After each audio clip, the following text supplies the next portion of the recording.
성경에 장과 절의 구분이 없다면 책만 가지고 원하는 본문을 찾기가 상당히 어려웠겠죠. 500년 전만 해도 장 구분이 없었어요. 1535년에 피에르 로버트라는 사람이 번역한 성경이 몇 차례 개정되다가 1553년 파리의 스테파누스라는 사람이 신약 성경에 처음으로 장과 절을 구분하여 출판하게 되었습니다. 신구약 성경을 같이 장과 절을 구분한 것은 1560년에 출판됐는데 이 번역판을 제네바 성경 초판이라고 불렀습니다. 16장과 17장이 연결되어 있어요. 17장에 들어가면서 마음속에 16장의 교훈을 정리하고 17장에 새로운 말씀을 주신다고 생각하기가 쉽지만 성경의 많은 부분들이 앞에 있는 내용이 뒤에 흐르고 있는 거예요. 그래서 해석을 할 때 앞에 문맥을 따라서 뒷문맥을 이해하는 것이 성경 저자의 의도에 맞는 해석법이다. 그렇게 볼 수가 있습니다. 16장 전체에 걸쳐 특별히 후반부에 부자와 나사로의 비유를 통해서 누군가를 보살필 수 있는 기회를 가진 부자가 그 돈을 자기를 위해서만 쓰다가 음부에 떨어져서 그제서야 후회를 하는 장면을 예수님께서 비유로 말씀하시고 오늘 본문은 그 다음에 나온 거죠. 우리는 물질이 굉장히 중요하다고 생각을 하는데 사실은 물질보다 더 큰 자산이 있어요. 그 자산을 가진 너희도 부자가 돈을 잘 써야 하듯이 그 자산을 잘 활용해라는 16장의 가치를 연결해서 17장을 읽으면 훨씬 더 뜻이 풍성해집니다. 시편 49편 7절 아무리 갚으라 하여도 사람은 자기의 생명을 속량하지 못하는 법. 하나님께 속전을 지불하고 생명을 속량할 사람은 아무도 없다. 그렇죠? 죄와 죽음에서 돈을 들여가지고 해결을 볼 수 있는 부자는 없어요. 그런데 하나님께서 속전으로 예수님의 생명을 내놓으시고 우리가 받을 형벌을 대신 받게 하시고 부활의 소망을 우리에게 안겨주셔서 믿는 자가 하나님의 자녀가 되는 놀라운 축복을 우리가 받았습니다. 이 복을 받은 자는 통장의 돈 정도가 아니고 엄청난 힘과 소망, 능력 이런 것들을 품성을 갖게 됐다는 거죠. 돈만 돈이 아니에요. 돈만 자산이 아니에요. 한쪽에는 돈이 수억 원 가방에 있는 사람이 있고 한쪽에는 어릴 때부터 클라리넷 연주를 거장에게 받아가지고 연주한 사람이 있어요. 돈을 잘 써야죠. 클라리넷 연주자도 돈만 얘기하지 말고 자기의 재능을 가지고 누군가를 위로하는 자리에 가서 풍성한 삶을 살 수 있는 거예요. 오늘 16장과 연결해서 우리도 자산을 가진 자로서 우리가 할 수 있는 것을 주님이 말씀하셨다. 이것은 얼마든지 우리에게 주어진 자원인데 그것을 꺼내서 사용해야 되겠다. 이렇게 연결해서 해석을 해보시기 바랍니다. 첫째로 작은 자 하나를 실족하게 하지 않도록 조심하는 거예요. 1절에 실족하게 하는 것이 없을 수는 없으나 실족하게 하는 것 이것이 헬라어 단어로 한 단어거든요. 스칸달론이란 단어예요. 죄 짓게 하는 것, 거치는 것, 함정 그렇게 번역이 돼요. 누군가를 마음 아프게 의도적인 건 아니지만 실언을 할 수가 있잖아요. 제가 사실 설교 시간에 제 아내 얘기를 하고 애들 얘기를 하는데 집에 가서는 걷잡을 수 없는 어려움이 있습니다. 목사님, 당신 우리를 이렇게 재료로 해가지고 교인들은 웃을지 모르지만 그럼 또 교인들은 그 예화에 나오는 우리 애들하고 목사님 그 설교의 예화에 나온 게 너냐 하고 확인 작업에 또 들어가요. 그러니까 우리 집은 되게 어려운 거예요. 그러니까 제가 좀 쉽게 설명을 하려고 하다가 우리 가족이 실족할 수가 있어요. 우리 가족이 낙심할 수가 있어요. 그런 거 조심해라 라고 주님이 말씀을 하신 거죠. 박안서 작가가 주택에 살다가 시어머니가 돌아가신 다음에 아파트로 이사를 갔어요. 그리고 엘리베이터에서 어떤 애를 만나가지고 아이하고 엄마가 있는데 아이에게 아, 예쁘게 생겼구나 그랬어요. 그랬더니 이 아이 엄마가 이렇게 얘기했어요. 할머니한테 인사해야지. 그런데 박완서 작가는 아직 할머니가 아니었어요. 너무 속상한 거죠. 그렇게 첫 만남이 있은 후에 교제가 됐고 인사를 하는 사이에 지냈는데 이 젊은 엄마가 몸이 아픈 거예요. 몸이 아파서 병원에 입원을 했는데 그때만 해도 주민들이 같이 돌아보고 문병 가던 그런 시대였나 봐요. 그래서 문병 가자고는 하는데 마음속에 건강하고 좋았던 그 이미지가 그대로 있기를 바랐기 때문에 자신은 사실 병원에 가고 싶지 않았다. 그렇게 적어요. 그러면서 병원에 안 간 얘기를 수필을 썼으면 그런 책이 출판되면 환자로서는 낙심할 만한 일을 적은 거예요. 그러나 작가는 그렇게 적지 않았습니다. 이웃들의 권고로 병원에 갔는데 환자는 생각보다 표정이 밝았다. 환자가 이렇게 얘기했다는 거죠. 고등학교 2학년인 우리 큰애가 대학교 갈 때까지만 살게 해달라고 열심히 기도하는데 너무 과하게 욕심 부리는 것은 아닌지 모르겠어요. 그 말을 듣는 즉시 작가는 얼굴이 뜨거워졌대요. 왜냐하면 자기는 손주가 결혼할 때까지는 살고 싶다는 얘기를 많이 했는데 그 환자의 말에 비하면 자기는 너무 과욕을 부리는 것이었던 거죠.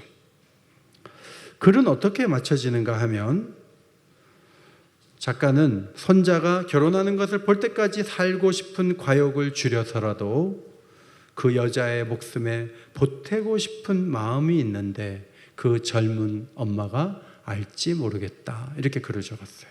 자, 이 글을 읽을 때 제 마음이 따뜻해졌어요. 왜냐하면 자기 생명 떼가지고 남에게 갖다가 붙여주는 마음을 가졌기 때문에 사랑의 마음을 쓰고 사랑의 글을 남기면 누구나 따뜻해지는 거예요. 그러나 대부분은 그렇게 살지 않아요.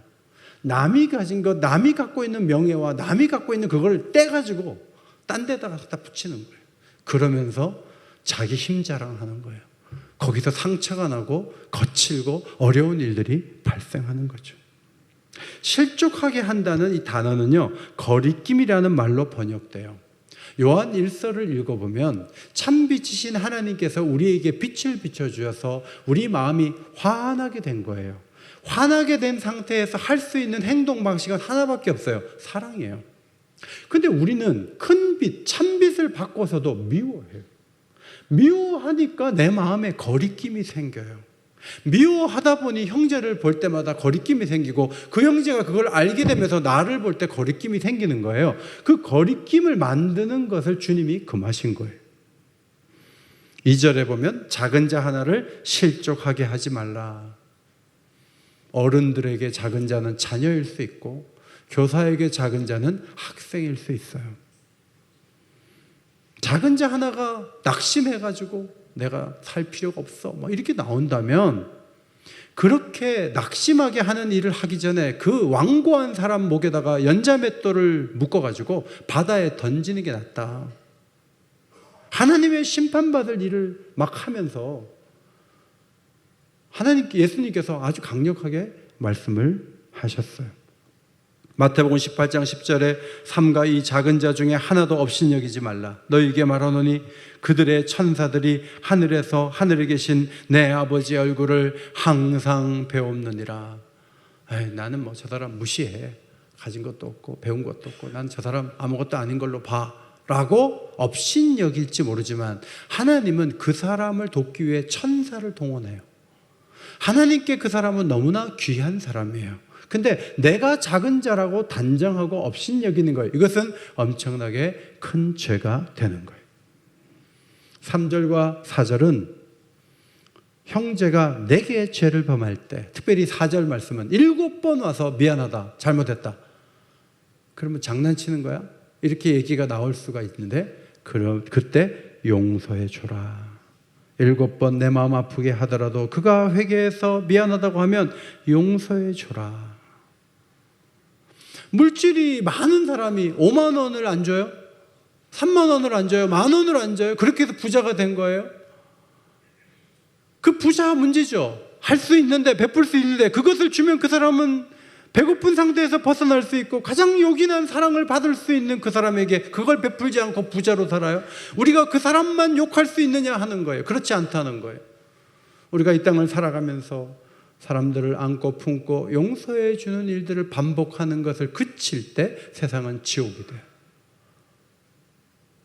부자가 떨어진 음부를 논하기 전에 이미 세상은 지옥이 되는 거예요. 베드로전서 3장 8절에 마지막으로 말하노니 너희가 다 마음을 같이하여 동정하며 형제를 사랑하며 불쌍히 여기며 겸손하여 악을 악으로 욕을 욕으로 갚지 말고 도리어 복을 빌라. 이를 위하여 너희가 부르심을 받았으니 이는 복을 이어받게 하려 하심이라. 베드로가 예수님 욕했어요. 예수님 부인했어요. 근데 예수님께서 한마디도 거론하지 않고 요한의 아들 시몬아 네가 나를 사랑하느냐 3번 물으셨어요. 그리고 목회의 기회를 주셔서 3,000명이 회개하는 것을 보게 하셨어요. 베드로는 그것이 예수님만이 할 수 있는 일이라고 보지 않았어요. 이것은 우리에게 보여주신 교회의 행동 양식이 될 수 있다. 용서하며 사는 것이 위대하게 사는 것이다. 우리에게는 얼마든지 그럴 수 있는 자산이 있다. 그것을 활용해야 된다. 그 메시지로 받은 거죠. 두 번째로 겨자씨 하나일 만한 믿음이 있었더라면 하루에 7번 와서 미안하다 잘못했다 하면 용서해 주라고 하니까 제자들이 입이 딱 벌어졌어요. 어떻게 그렇게 해요? 그래서 이렇게 얘기했어요. 따라합시다. 우리에게 믿음을 더하소서. 우리에게 믿음을 더해달라 그랬어요. 좀 큰 믿음이 필요하다. 믿음은 하나님을 향한 것이지만 이 믿음이 형제와 형제 사이에 들어오면 이게 너그러움이 되고 이게 용서할 수 있는 힘이 되고 남다른 태도를 보일 수 있는 것이 되기 때문에 이것은 하나님께로부터 오는 선물을 받을 때야 가능한 것이지 본능적으로 도저히 우리는 사랑할 수 없다. 그렇게 보면서 믿음을 더해달라고 그렇게 부탁을 했죠. 그런데 예수님은 양이 문제가 아니다. 질이 문제다. 겨자씨 하나는 볼펜으로 흰색 노트에 찍은 만큼 작아요. 그런데 그 정도만 있어도 생명의 힘이 너희를 감쌀 수 있어.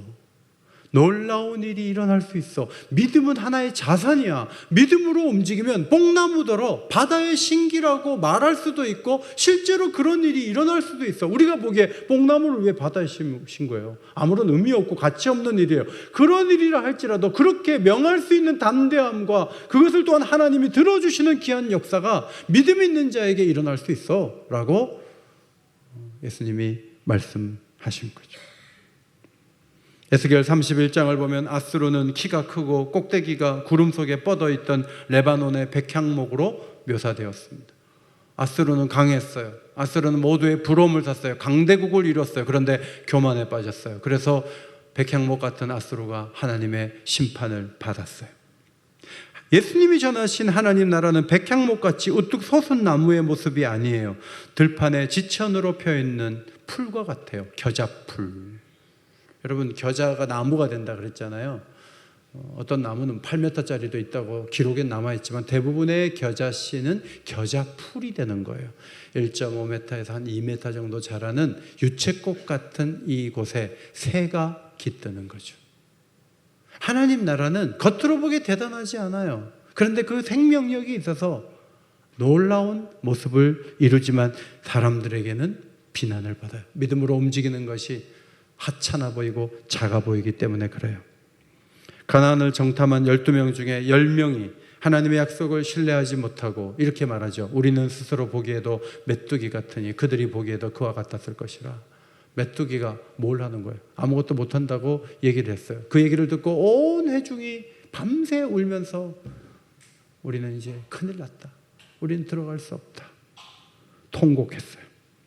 여호수아와 갈렙은 전혀 반대로 말했죠. 자, 민수기 14장 7절과 8절 읽습니다. 시작.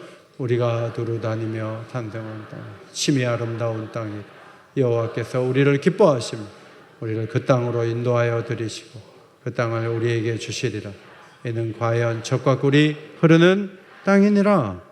똑같은 경험을 했지만 한 사람은, 두 사람은 여호와께서 우리를 기뻐하시면 그 땅으로 들어갈 수 있다는 거예요. 그들은 우리의 밥이라는 거예요. 아까 그들은 우리가 메뚜기다라고 얘기했지만 장대한 거인들을 밥으로 얘기하고 그 고백을 했던 갈렙이 나중에 믿음대로 헤브론을 정복한 것을 우리는 성경에서 보게 됩니다.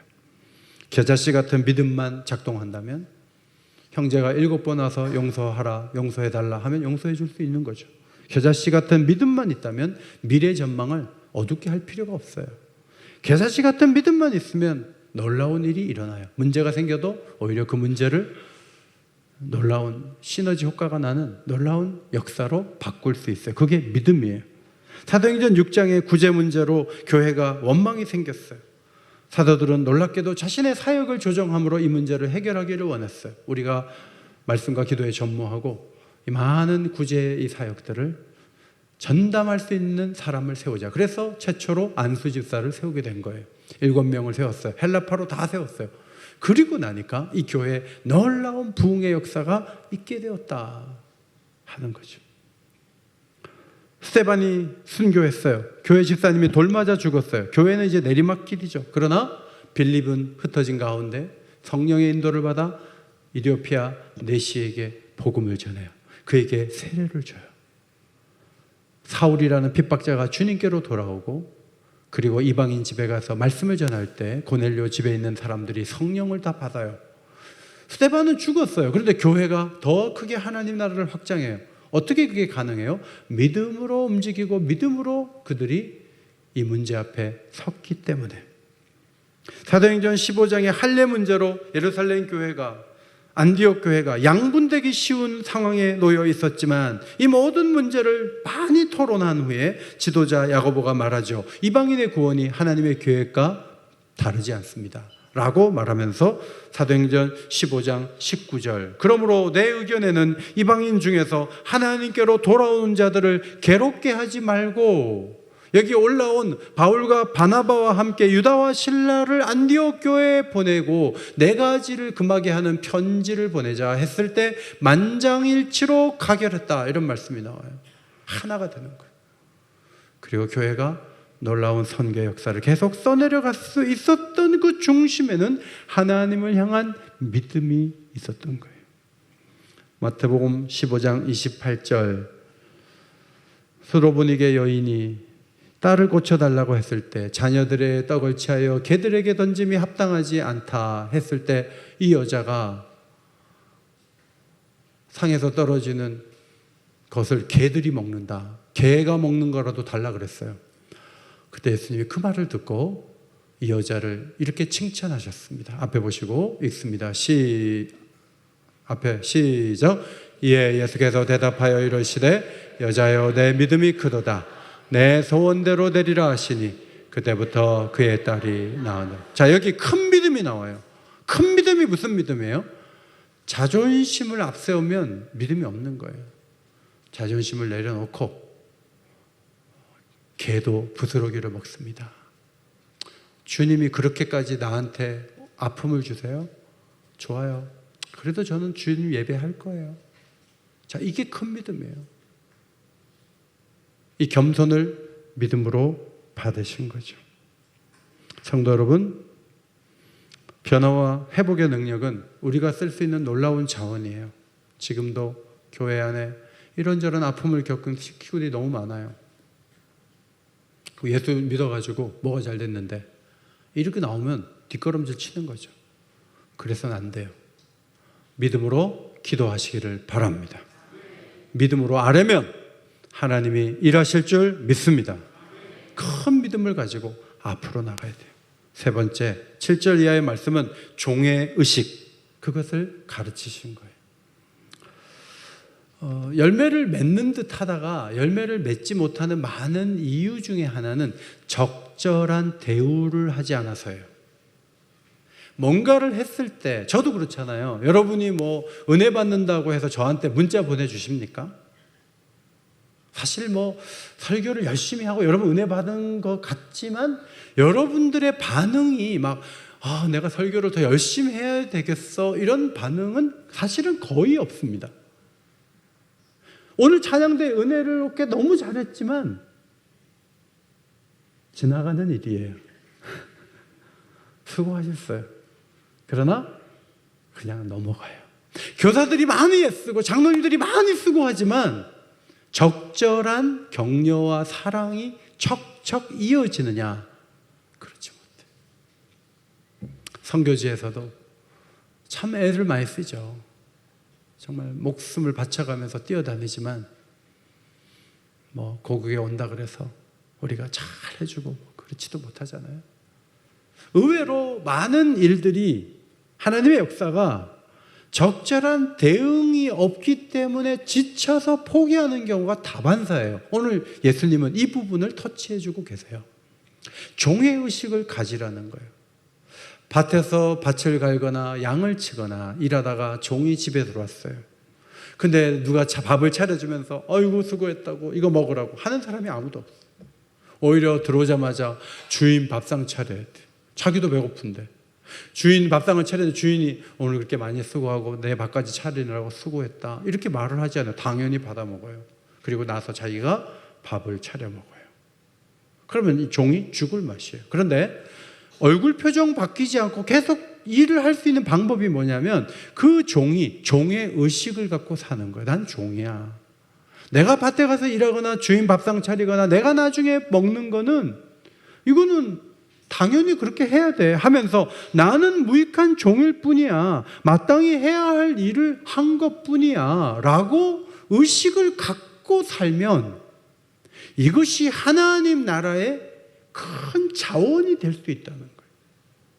많은 그리스도인들이 여기서 무너지기 때문에 더 놀라운 열매를 맺기 직전에 발을 빼요.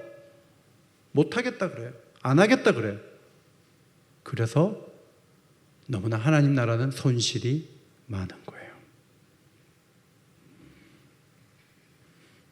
밭에서 일했는데 누구 하나 먹으라고 밥도 안 차려주고 지친 몸으로 돌아왔는데 주인이라는 사람이 땡큐도 하지 않고 도대체 이런 집안에 내가 남아있어야 될 일이 뭐냐 뭐 이렇게 나가면 이거는 종의 의식이 없는 거예요. 예수님께서 누가 크냐 하면서 서로 막 다투는 제자들 앞에서 이런 말씀하셨어요. 이방인의 집권자들이 그들을 임으로 주관하고 그 고관들이 그에게 권세를 부리는 줄을 너희가 알거니와. 힘이 있으면 권세를 부리죠. 그런데 예수님 말씀하셨어요. 너희는 그렇게 하지 마라. 너희 중에 누구든지 크고자 하는 자는 어떤 사람이 되라고요? 너희를 한글을 모르는 게 아니라 의도적으로 안 읽고 있는 거죠. 너희 중에 누구든지 크고자 하는 자는 너희를 섬기는 자가 되고 잘 섬겨라. 예수님이 말만 그렇게 하신 것이 아니고 주님이 직접 제자들의 발을 씻기는 본을 보이시면서 내가 주와 선생이 되어 너희의 발을 씻겼으니 너희도 서로 발을 씻어주는 것이 옳으니라. 제자들이 사역지 현장에서 무슨 대우를 받아요? 무슨 도움이 있어요? 그냥 먹을 것도 없는 데서 막 전도하고 목숨이 없어질 만한 상황에 부딪히고 그래도 그들이 힘을 가지고 그 자리를 지킬 수 있었던 것은 예수 그리스도께서 가르쳐주신 말씀 때문에 그래요. 사람들이 너희를 미워하며 멀리서 욕하고 너희 이름을 악하다 하여 버릴 때 너희에게 복이 있도다. 그날에 너희의 상이 크다. 기뻐하고 뛰놀라. 하늘에서 너희의 상이 크다. 그들의 조상들이 선지자들에게 이와 같이 하였느니라. 성도 여러분, 종의 의식이 너무너무 중요해요. 찬송가 212장 겸손히 주를 섬길 때 그 다음 뭐예요? 겸손히 주를 섬기면 좋은 일만 있어야죠. 아니요, 괴로운 일이 많이 찾아와요. 그때 기도해야죠. 구주여 내게 힘주사 잘 감당하게 하시고 잘 견디고 그러다가 견디다가 열매 맺은 분 예수님이에요. 예수님의 인내를 깨달아 알게 하시고 굳건한 믿음 주셔서 승리하게 하소서. 첫음 주세요. 같이 부르겠습니다. 겸손히 주를 섬길 때 괴로운 일이 많으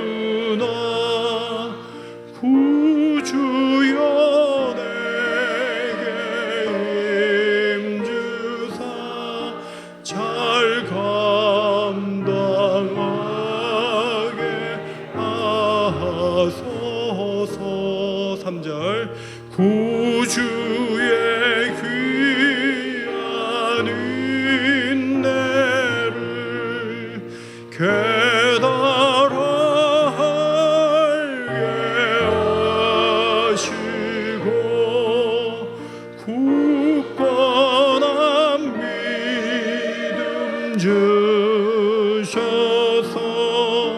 늘 승리하게 하소서.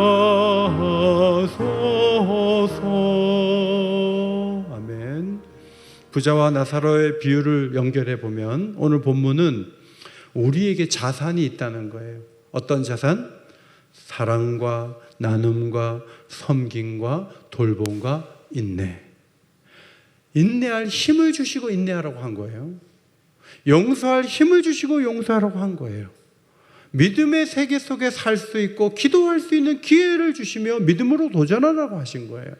우리에게 이 자산을 사용하지 않으면 음부에 떨어진 후회하는 부자와 같이 될 수 있다고 연결해서 적용할 수 있어요.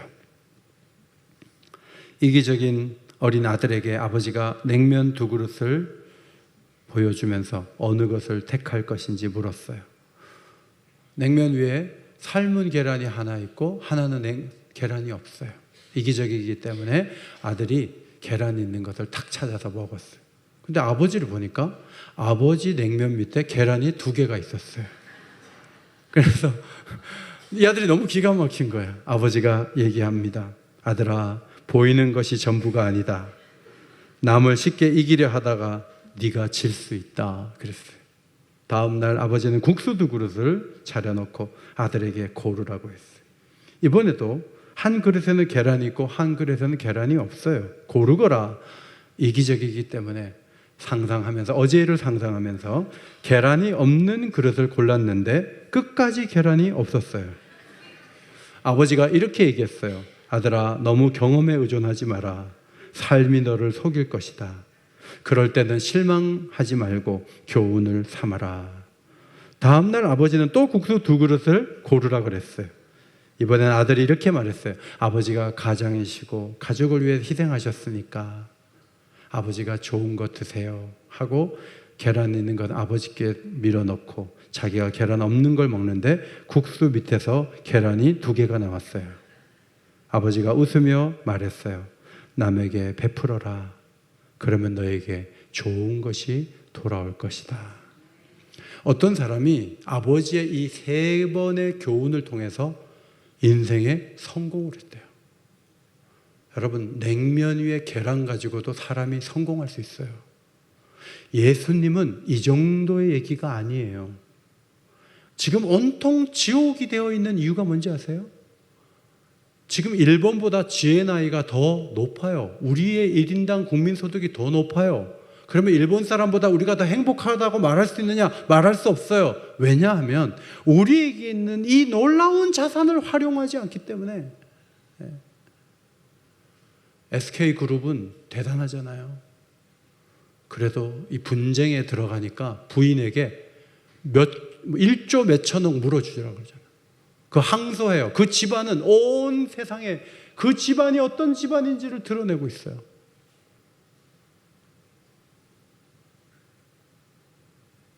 그렇게 해가지고 지옥을 만드는 거예요. 예수님 말씀하신 이 부분은요, 정말 중요해요. 첫째로 형제에게 거침돌을 놓지 맙시다. 내게 잘못한 이들을 7번이라도 용서하는 마음으로 살아갑시다. 그러면 여기서부터 천국이 되는 거예요. 2번째로 믿음으로 기도합시다. 하나님이 베푸신 능력을 바라보며 안 된다고만 말하지 말고 하나님이 도우시면 된다. 하나님이 기뻐하시면 정복할 수 있다. 이런 믿음을 가지고 달려가시기를 바랍니다. 저도 어제 설교 준비하다가 내가 믿음으로 할 일이 뭔가, 제 친구가 교회 나오다가 지금 안 나오거든요. 그 친구가 나오는 게 불가능하다고 보지 말고 믿음으로, 사랑으로 편지를 쓰자. 그래서 저녁에 10시까지 3장 편지를 썼어요. 믿음으로 도전해야 돼요. 포기하면 안 돼요. 이번 주도 뭐 한 주밖에 안 남았는데 누구를 데리고 와, 못해, 안 해, 이러지 마세요. 한번 해봐요. 거절되더라도 난 23일은 되는데 16일은 절대 안 돼. 그런 분은 23일에 데리고 와요. 상관없어. 7월 달에 괜찮아요. 언제나 교회 문은 열려 있어요. 믿음으로 하는 게 중요한 거예요. 믿음으로 입을 여시고 움직이시기를 주의 이름으로 축원합니다. 세 번째로 종의 의식을 무너뜨리지 마세요. 적절한 보상과 적절한 칭찬이 없을 수 있어요. 그래도 우린 종이에요. 하나님이 다 알고 계세요. 칭찬해 주실 거예요. 또 다른 방법으로 복을 주실 거예요. 이 놀라운 하나님의 기대에 따라 움직이는 주의 백성들이 다 되시기를 예수의 이름으로 축원합니다. 하나님 고맙습니다. 부자가 베풀지 않고 살다가 자기만 위해 살다가 음부에 떨어져서 고통하는 이야기를 들려주신 후에 우리 모두에게 이 귀한 말씀을 또 주셨습니다. 우리도 하나님을 알고 사랑을 배웠습니다. 믿음의 세계에서 기도할 수 있는 기회를 갖게 되었습니다. 종의 의식으로 버틸 수 있는 힘을 얻게 되었습니다. 이 자산을 잘 움직일 수 있는 주의 백성들이 다 되게 하여 주시옵소서. 이번 한 주간도 믿음으로 도전하고 믿음으로 복음을 전하고 믿음으로 말하고 믿음으로 움직일 수 있는 주의 백성들이 다 되게 하여 주옵소서. 그래서 더 좋은 교회, 더 행복한 가정, 더 따뜻한 사회를 만들어갈 수 있도록 우리에게 은혜 주시기를 간구하오며 예수님 귀하신 이름으로 기도하옵나이다. 아멘.